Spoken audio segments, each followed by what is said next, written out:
में ये जो डेटा है ये चेंज हो चुका है। America 3.5 lakh crore, China 2.5 lakh crore, India जो कि आज कोरोना के पहले का डेटा है सिर्फ 7,800 करोड़ का था, आज 25,000 करोड़ का टर्नओवर है। सोचो सिर्फ 5 साल में, 20 साल लगा कंपनी इंडिया को यहाँ पे पहुँचने के लिए, 20 साल। 7,000 जो लीगल कंपनी है उन्हीं का टर्नओवर ही है, लीगल कंपनियाँ जो गवर्नमेंट के अंतर्गत आती है, लेकिन आज 25,000 करोड़ का रेवेन्यू हो चुका है। India is the sleeping giant, ऐसा क्यों कहा गया? यहाँ पे कितनी सारी हाउसवाइफ है, बहुत सारी हाउस है, कितने सारे स्टूडेंट्स हैं, वेरी गुड। तो जो लोग स्टूडेंट और हाउसवाइफ है, इंडिया में ऐसी पॉपुलेशन कितनी होगी? 140 करोड़ में से 40 करोड़ तो हो गए, 50 करोड़ तो हो गए कि नहीं हो गए, स्टूडेंट्स एंड हाउसवाइफ। क्या ये इंडिया को किसी भी तरीके से इकोनॉमिकली हेल्प कर पा रहे या कोई टैक्स कर पा रहे, टैक्स दे पा रहे? वॉट एवर रीज़न से नहीं दे पा रहे। अगर डायरेक्ट सेलिंग में सबसे ज़्यादा स्टूडेंट्स और हाउसवाइफ सक्सेसफुल है, स्टूडेंट एंड, क्योंकि उनके पास टाइम है, उनके पास समय है, जिसका समय है वो इन्वेस्ट ज़्यादा करता है समय को और वो कामयाब होता है। तो अगर इंडिया के 50 करोड़ ऐसी पॉपुलेशन है जो आज काम नहीं कर रही है, घर बैठी है, पढ़ाई कर रही है तो घर संभाल रहे हैं, घर बैठना इन द सेंस कि काम नहीं कर रहा है, ऐसे नहीं, पढ़ाई कर रहे हैं या तो घर संभाल रहे हैं। अगर उसमें से 10% मतलब 5 करोड़ पॉपुलेशन भी नेटवर्क मार्केटिंग में आ जाए तो इंडिया की जीडीपी चेंज होगी कि नहीं होगी? पर कैपिटल इनकम चेंज होगा कि नहीं होगा? होगा कि नहीं होगा? तो इंडिया का जो रैंक है वो बढ़ेगा कि नहीं बढ़ेगा? तो इसके लिए नेटवर्क मार्केटिंग को हर अभी की गवर्नमेंट उसको सपोर्ट कर रही है। Reason to love network marketing. मैं इस बिज़नेस में क्यों हूँ?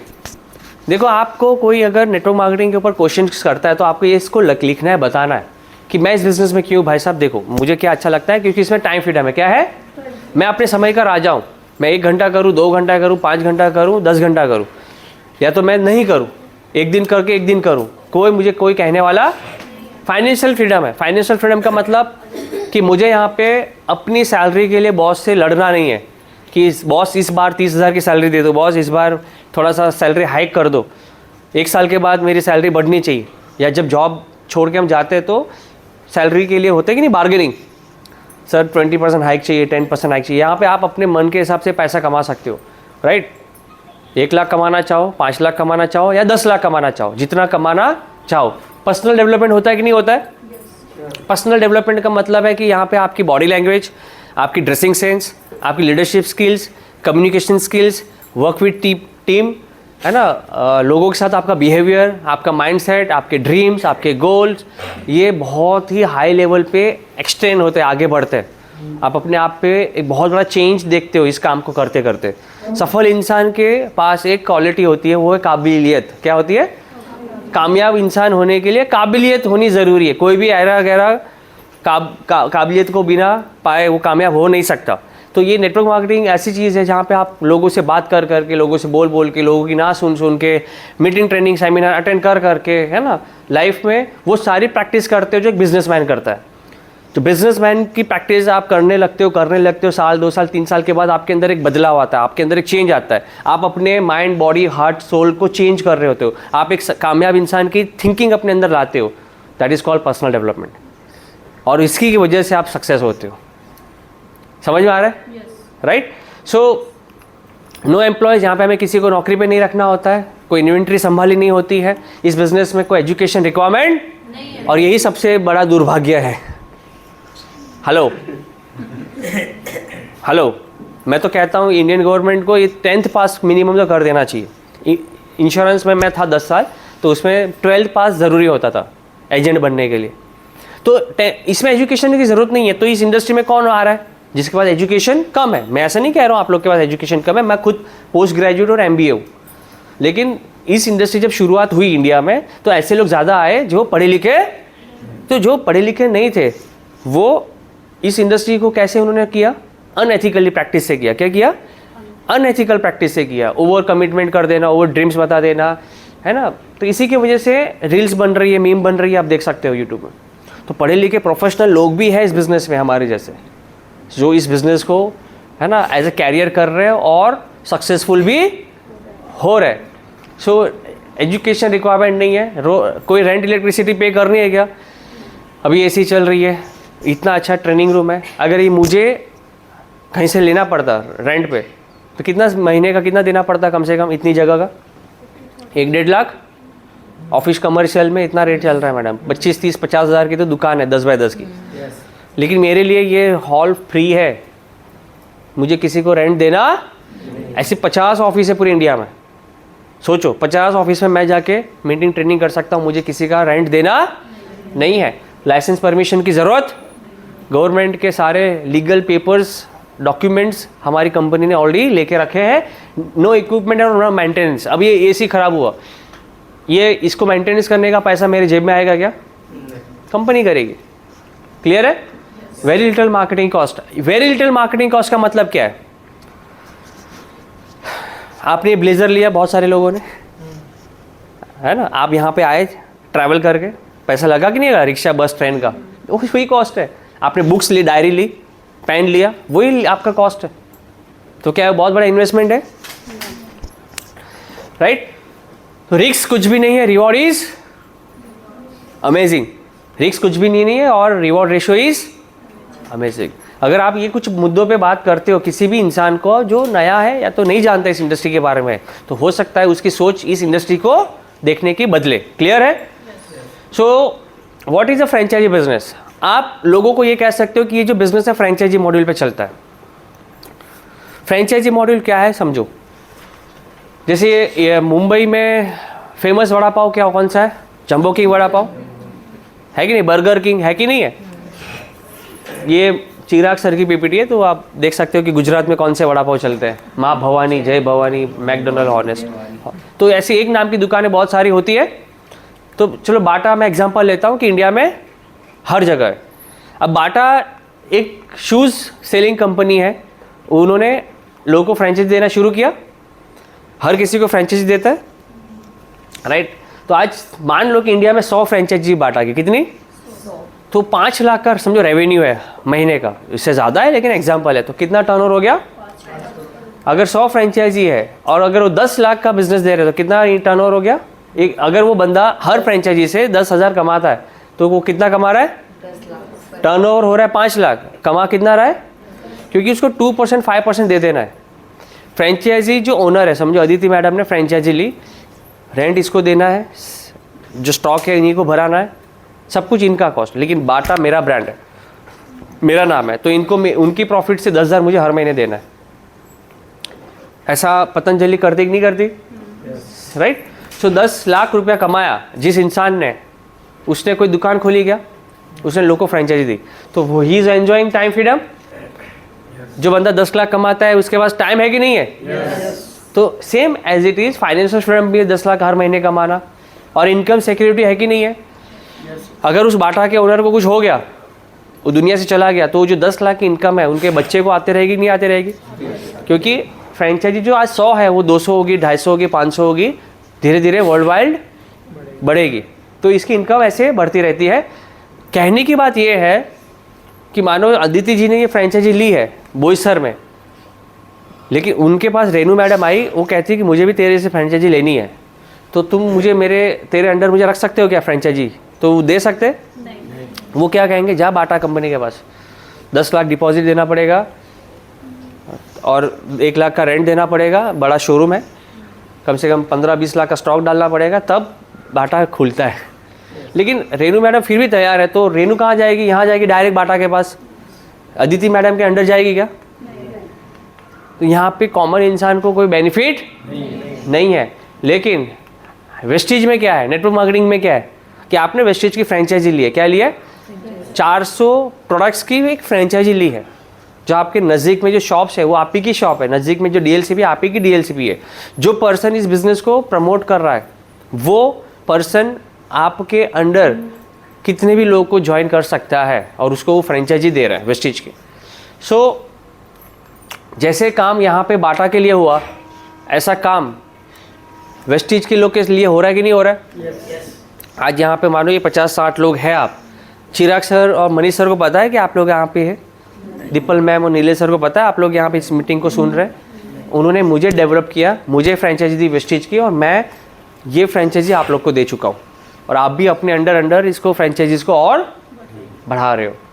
क्लियर है? जिस दिन आपने ऐसे 100 लीडर खड़े कर दिए मेरे जैसे, जो आपको 10 लाख का बिजनेस दे रहे हैं, तो कितना टर्नओवर हो गया? 100 लोगों ने 10 लाख का टर्नओवर दिया, कितना टर्नओवर हो गया? उसमें से 1-2% भी आपका मिल गया, 3% भी आपका, 5% भी आता है, एवरेज कितना पे आउट हो गया? तो जो बड़े बड़े चेक है वेस्टीज के लोगों को इस तरीके से आते हैं। क्लियर है? ऐसे हटा दो। ठंडी लग रही है क्या? तो बहुत सारे लोग ऐसे क्यों बैठे हैं?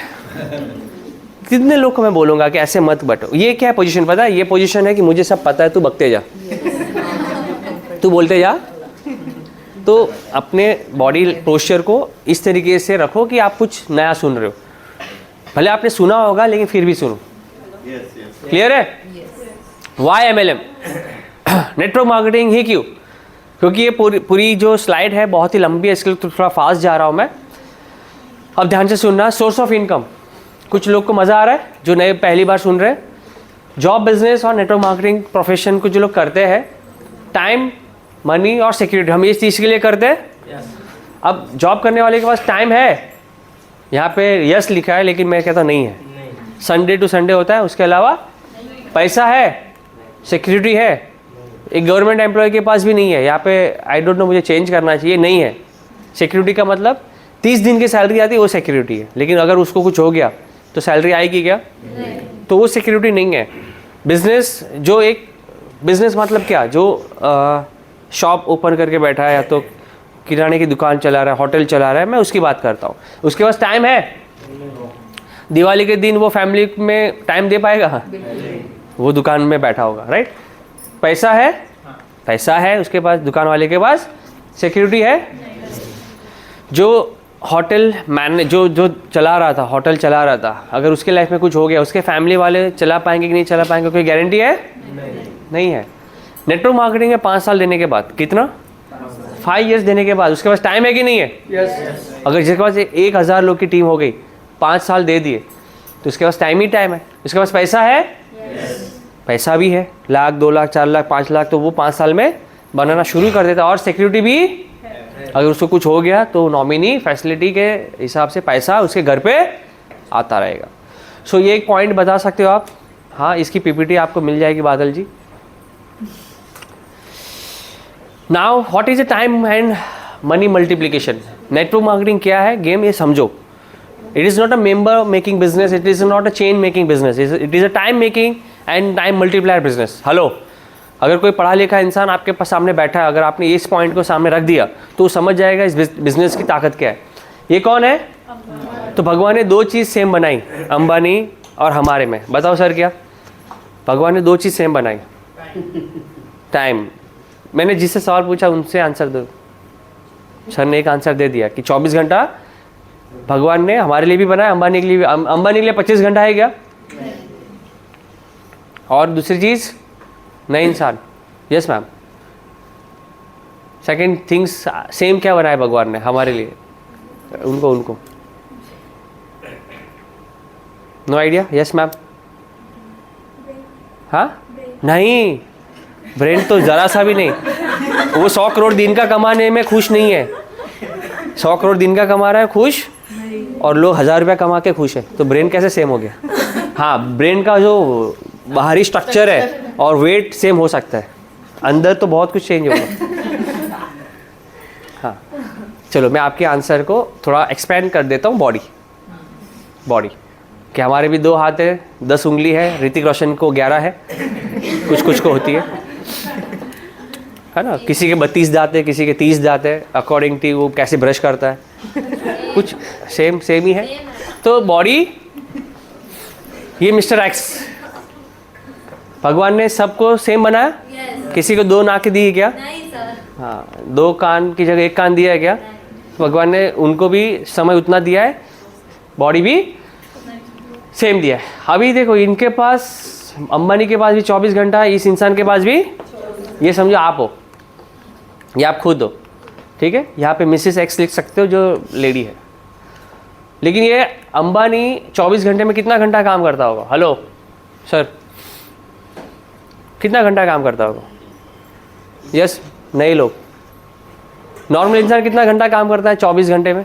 मेजर डिफरेंस क्या है कि वो क्यों 100 करोड़ कमाते हैं दिन का और हम क्यों 1000 कमाते हैं? Yes, very good. मैडम के लिए जोरदार ताली। आज अगर 1 लाख लोग हैं, 1 लाख लोग हैं अंबानी के पास, 1 लाख लोग 8 घंटा देंगे तो 80,000 घंटा होगा कि नहीं होगा? और आप और हमारे पास जो जॉब करते हैं उसके पास 8 ही घंटे की ड्यूटी है, तो वो 1 लाख लोगों को एम्प्लॉयमेंट दे के नौकरी पे रख के वो 8-8 घंटा काम करवा रहा है, तो 80,000 घंटे बनते हैं। अगर आप अपने मोबाइल में देखते हो कि अगर आप 6 घंटा काम करते हो डेली, कितना 30 दिन काम करते हो, तो कितना घंटा हो गया? 6 × 30 180 दिन। 180 दिन आप 1 महीने में काम करते हो, 12 महीने में कितना हो गया? हेलो, अराउंड 2000 घंटे। 1 साल में आप जिंदगी में कितने साल काम करने वाले हो? 30 साल, 40 साल, चलो ठीक है, 2000 घंटे मल्टीप्लाई बाय 40 ईयर्स, कितना हो गया? 80 साल। 10 साल में 20,000 हुआ, तो 40 साल में, तो जो आप जिंदगी में 40 साल में काम करने वाले हो, हेलो थोड़ा सा प्लीज़ समझो इस बात को, कि जो आप 80,000 घंटे पूरी ज़िंदगी में काम करने वाले अंबानी वो 1 दिन में बनाता है। तो इसके लिए आप जो ज़िंदगी में पता नहीं कमाओगे कि नहीं कमाओगे, वो 1 दिन में कमाता है उतना। कुछ क्लियर हुआ? तो कोई भी कहे कि तू मेंबर बना रहा है, तू चेन बना रहा है, तो आप उसको कहो कि हाँ भाई मैं मेंबर ही बना रहा हूँ, मैं चेन ही बना रहा हूँ, क्योंकि मैं अपने नीचे टाइम मल्टीप्लायर कर रहा हूँ। अगर तू मेरे चेन में आता है, तू मेरे मेंबर में आता है, तू अगर 1-2 घंटा देता है इस बिज़नेस का, तो वो मेरे लिए हुआ इनडायरेक्टली। सेम चीज़ जो आज मेरे लिए है, कल तेरे लिए भी होगी। कुछ क्लियर हुआ? यहाँ पे किस किस को फ़ोन करके इनवाइट किया गया है? हाथ खड़े करो। इनवाइट किया गया कि आपको अरुण सर की मीटिंग में आना है, प्रेशर किया गया है, तो फ़ोन करके बताया गया कि आना है। बस एक ही इंसान को, बाकी सब अपने आप आ गए। इतने कहाँ से सुधर गए लोग? इतने सुधर गए कि मैसेज दे के आ गए। हाथ खड़े करो कि जिसको बुलाना पड़ा, कि हमारे यूसीडी लीडर को वो बरसाती मेंढक की तरह हाथ ऊपर नीचे हो रहा है। तो जब आपको इनवाइट किया जा रहा था आपके अपलाइनों के वजह थ्रू, तो वहाँ पे मैं था क्या? तो मेरे लिए, आपको जब फ़ोन गया ना आपके सीनियर का, वो मेरे लिए काम हो रहा था। कुछ क्लियर हुआ? कुछ क्लियर हुआ? तो मैं भी एक छोटा अंबानी बन रहा हूँ कि नहीं बन रहा? आज मैं बन रहा हूँ, 5-7 साल देने के बाद कल आप बनोगे, राइट? सो इसके लिए वो 300 करोड़ कमाते हैं महीने का, और हम कितने कमाते हैं जो जॉब करते होगे? I don't know. कुछ क्लियर हुआ? ये बता सकते हो आप किसी को पेन और डायरी में? ऐसे कुछ फैक्ट्स है ये ट्रेनिंग के, जिससे को आप अप्लाई करते हो अपने फॉलोअप्स में, अपने लोगों में। तो हाँ, अब ध्यान से सुनो। मैम जल्दी बैठ जाओ।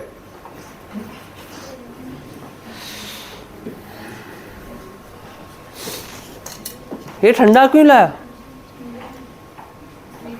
नहीं ठंडा मैंने बोला ही नहीं था, ये तो पूरा ठंडा है। मैंने गरम लेके आ पूरा, नहीं तो इतना ठंडा है मुझे। देख पी के देखो भाई।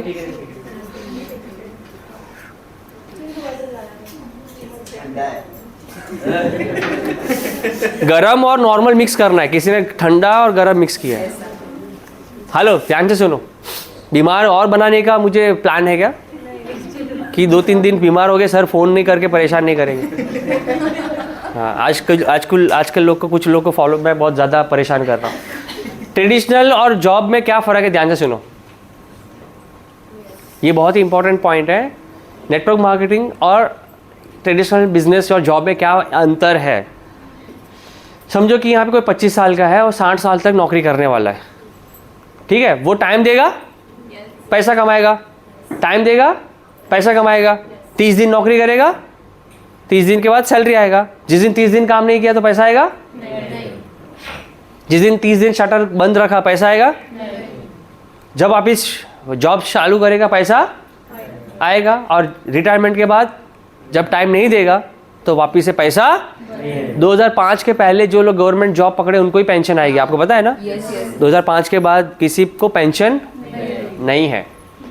सो ये है ट्रेडिशनल जॉब और बिजनेस की कहानी। लेकिन नेटवर्क मार्केटिंग में ध्यान से सुनो, आप इस बिज़नेस को समझना, इसको एन चार्ट कहते हैं। एन इस तरीके से बनेगा, एन 6 महीना। हो सकता है कि आप बहुत टाइम दे रहे हो। फर्स्ट 6 मंथ्स, कितने लोग को हो गया फर्स्ट 6 मंथ्स वेस्टेज में? हाथ खड़े करो। ये थोड़े दुखी आत्मा होते, परेशान होते, सर इतना मेहनत करता हूँ पैसा नहीं आ रहा है। नेचर ही है, लॉ ही है इसका कि मेहनत ज़्यादा होगी पैसा हाँ, मीटिंग के एंड में दिखेगा आप लोग को, कम पैसे वाले लोग और ज़्यादा पैसे वाले लोग। तो 80% मेहनत और 20% इनकम। जैसे आपका बिजनेस में टीम बनता है, लेवल चेंज होता है, लोग आते हैं, 12 महीने हो जाते हैं, आपकी मेहनत थोड़ी कम होती है, पैसा 18 मंथ्स में मेहनत थोड़ी और कम होती है पैसा, क्योंकि लोग बढ़ते रहते हैं, लोग आ रहे हैं, लोग टाइम दे रहे हैं। 24 महीने के बाद, 2 साल देने के बाद अगर आप सिंसियरली कर रहे हो, सिंसियरली डुप्लीकेशन को फॉलो कर रहे हो, तो 24 महीने के बाद आप कम टाइम दोगे तो भी पैसा, और एक टाइम आएगा 36 महीने के बाद, मतलब 3 साल हम लोग कहते हैं ना, 3 साल 36 महीने के बाद आप मेहनत करोगे 20% और इनकम कितनी आएगी 80%। और ये आज मेरे साथ है। मुझे याद है जब मैं ब्रॉन्ज सिल्वर गोल्ड था तो मैं मेहनत आज से ज़्यादा करता था, लेकिन इनकम आती थी, मेरी जो आज की इनकम है उससे 10 गुना कम। और आज मैं 20% भी मेहनत करता हूँ, दिन में 1 मीटिंग या 2 मीटिंग भी करता हूँ, लेकिन मेरी इनकम मेरे 5 साल के पहले की जो इनकम थी उससे ज़्यादा आ रही है। कुछ क्लियर है? कुछ समझ में आया? क्योंकि यहाँ पे टाइम बन रहा है। देखो, आप अकेले हो, इसके लिए ज़्यादा टाइम दे रहा है, कम इनकम आ रहा है। यहाँ पे आते आते आप अकेले नहीं हो, आपके नीचे कम से कम 100 लोग रहेंगे, और वो 100 लोग मेहनत करेंगे और आप 20% भी दोगे, पैसा ज़्यादा आएगा। कुछ क्लियर हो रहा है? तो why India is the best for direct selling? India सबसे बेस्ट क्यों है डायरेक्ट सेलिंग करने के लिए? Huge population. इंडिया में लोग की कमी है क्या? नेटवर्क मार्केटिंग बिजनेस किससे चलता है? लोगों से चलता है।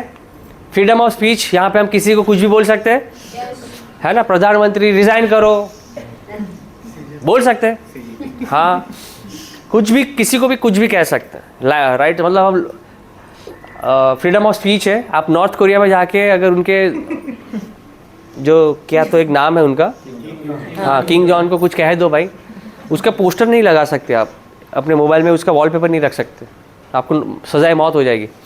सोचो कितने लोग ट्रेन की टिकट आज नहीं निकाल के आए? कोई हाथ नहीं खड़ा करेगा, लेकिन मुझे 2-4 लोग पे पक्का शक है नहीं निकालेंगे। हाँ, तो इंडिया में ट्रैवल करना बहुत इजी है। क्या है? आज भी भाईंदर से बोरीवली 5 रुपये में पहुंचता हूं मैं, अगर मुझे ट्रेन से आना है तो।